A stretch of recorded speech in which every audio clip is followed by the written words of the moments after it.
You guys ready to talk about racism? Oh Jesus, yes.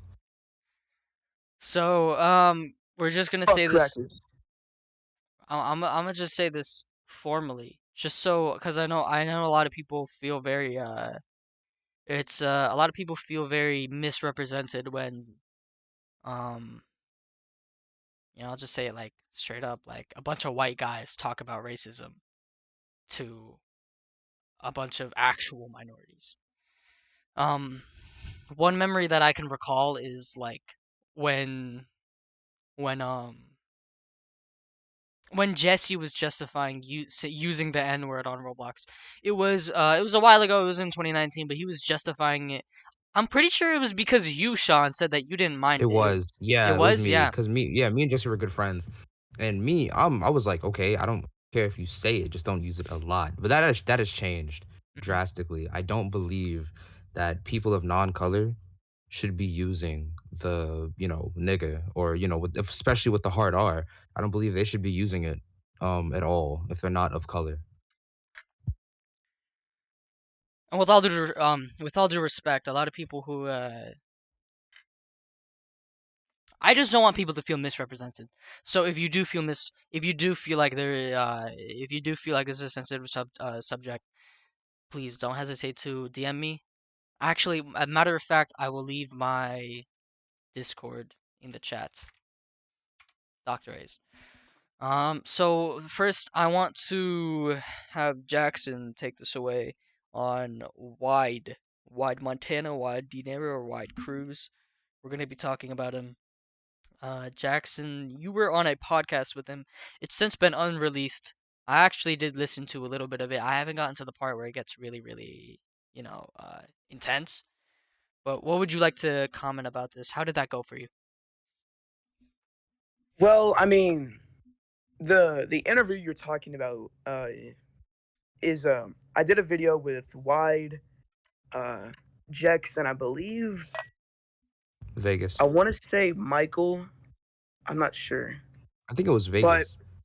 oh yeah, it was Vegas. It was It was Vegas. Vegas.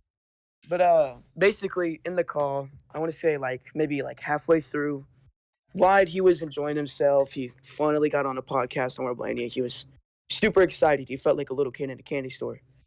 And he started he would blurt out the N word a few times, and not even just like with the A at the end, like the hard R. And I didn't really think anything much of it until he kind of like did it consistently. And then I think I DM'd Ace saying something like you're gonna have to censor a lot of this. That's another thing too. There's a lot of people who I've noticed, particularly in this community, there's a lot of people who are their own race and utilize that race to just be really insensitive. Have you guys ever experienced that? I might need you to give an example. Token black friend, you with Jesse. Okay. Yeah, definitely. It has been experienced, definitely. For those who don't know, I'm actually, I, you know, I have the name like Ashes and AVP, but the truth is I'm neither black or white. I'm actually, from Southeast Asia. I'm the first of my family to grow up in America. First of my ancestry, actually. So I do identify as Asian. But when it comes to doing certain gimmicks, like, that revolve around certain heritage subjects, there's a lot of people who, there's not a lot of consequences when you're doing something that you shouldn't really be doing. Like, doing insensitive gimmicks in this community, I feel like are usually just passed through because not a lot of people like taking a stance on it. I had an experience where I literally do an Iron Sheik gimmick just because I think it's fun, and I went to the ring and I think his name was Perk Angle, just straight up, unfiltered, just sends a bomb emoji in the chat. And this was in faux aggression. It's actually one of the reasons I stopped attending that Fed because nothing happened to Burke. Not a single thing. And I feel like Fed owners need to take a better stance on when someone does something insensitive or just racist, straight up racist. What do you guys think? Definitely. There was a situation back then. I don't know if you remember this. In APRW, it was a segment between Desaro and TM Punk. And Desaro and TM Punk is Asian for people who don't know. And Desaro had like I think it was like a dog, and he was cutting it up, and he was like, "Oh, TM, you're gonna love this. It's your specialty homemade favorite." And Jesus the Christ. community went wild. There was mixed reactions. People were like, "Oh, this is racist. This shouldn't be allowed." But TM was like, "Oh, I allowed this segment. It's okay." So that's definitely an example of someone using their privilege as being one race to, I don't know if it was to benefit or to be, I don't know, do something to APRW, but that was one way that it was used. Yeah, it didn't go over well. It didn't, not at all. It was mixed reactions. Jackson, do you mind if I ask you how um how you view this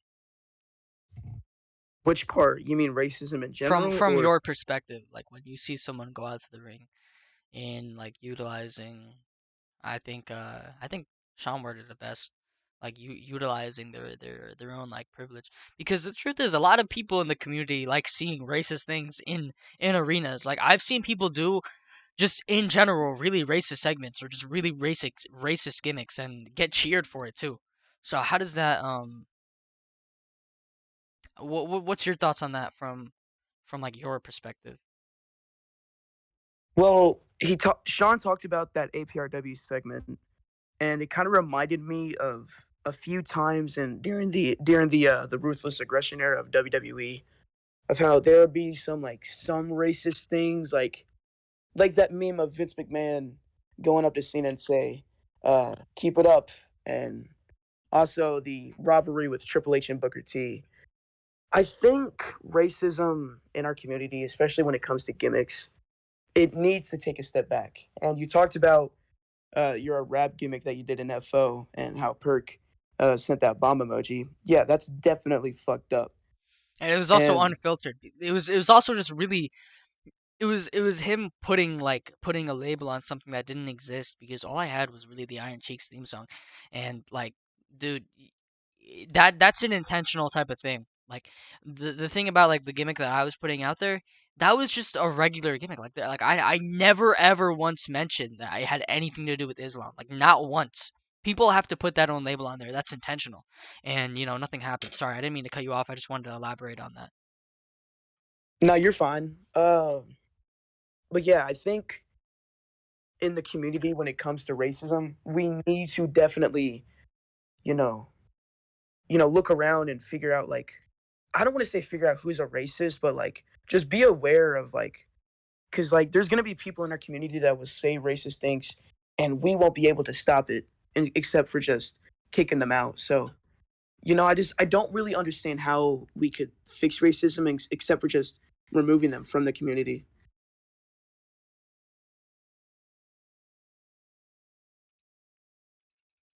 See, it's that thing that was tweeted out by Rusher. Like people have this pessimistic attitude towards the community that things can't change. And I think that if we start to put like a stranglehold on these types of things and hold people accountable for like the things that they say, um, these things won't be generally regarded as like a thing. There are communities like I don't know the fucking like Pokemon community or something. The Roblox community period. Like there's not as long as like you hold people who do really really fucked up things accountable, then it's something that you and it also goes for just being toxic too. It also if you hold them accountable, then these things won't happen. Um but a lot of people are afraid because the truth is, if someone of relevancy does something racist, you don't want to get rid of that star power. Like I remember in RWI, this isn't about particularly racism, but Marcus Shea and TDP were just generally really toxic, and we had a really good community in RWI. And these two were my top stars, right? And you know, um, and I Is don't have a lot TDP of big here with stars. facility? What? Is TDP here in your facility? Yeah, indeed. Actually, TDP was in the facility. while I was if anyone gets that, you're a real one. Um but I had to fire them because they were just such a bad influence on the rest of the roster. If these two top guys in my roster are just in generally toxic, and they made a lot of racist jokes, by the way. Um, you can, if you're gonna do that type of stuff, do that in private DMs, do that in private doors. Don't do that out in public. Don't do that out in a server chat, because that's only gonna influence other people. It's a one by one thing. I look at the A server and the Roblania community server, and these are some really, really positive people that we don't have to deal with these types of stuff because it's just not normalized. But in the community as a whole, it has been normalized. It's a problem. That's just me. Valid. Yeah, I get where you're coming from. What do you guys think the community can do? What do you guys think the community members and the Fed owners can do to spread a positive influence? Well, to start with a positive influence, first you need to establish that you're not playing. You're serious. Because what a lot of Fed owners do, they'll like, let's say someone does something bad. They'll talk. I use the term talk very lightly. They'll talk to them and then be like, all right, I'll try and keep this under the rug. I'll let it slide and make sure it doesn't get out. But you're a top guy of mine, so I can't really let you slide. But in this instance, I'll let it slide this one time. A good example of this was what was that one match? Ridge versus Unstable Ken. RWA championship match. The way the match was supposed to go, Ridge Dillon was supposed to use the animation and pin Unstable Ken, right? Sama and Ken were in on the plan to give Ken the animation, making Ridge lose the match, and Ken the RWA champion. They said it was a mistake. Ken and Sama then later dropped twitlongers explaining they were in on it. Ken wanted to win the title really badly, and Sama was willing to cheat and pretty much change the ending of the match to help Ken win the title. And this left Ridge in an awkward position because Ridge was so convinced that, oh no, that's how the match was supposed to end. I kept telling him, you got screwed. That's not how the match was supposed to end. You were screwed, and you're rightfully still the RWA champion. But he didn't want to believe me. Months go by, they drop the Twitlongers. Ridge realizes he was screwed, and Ken and Sama is brushed under the rug because Ken, at the time APRW ended, Ken, big name in the community, former APRW chairman, swept under the rug. But God forbid it be anybody else. They're out the community. Never seen in an RWA federation again.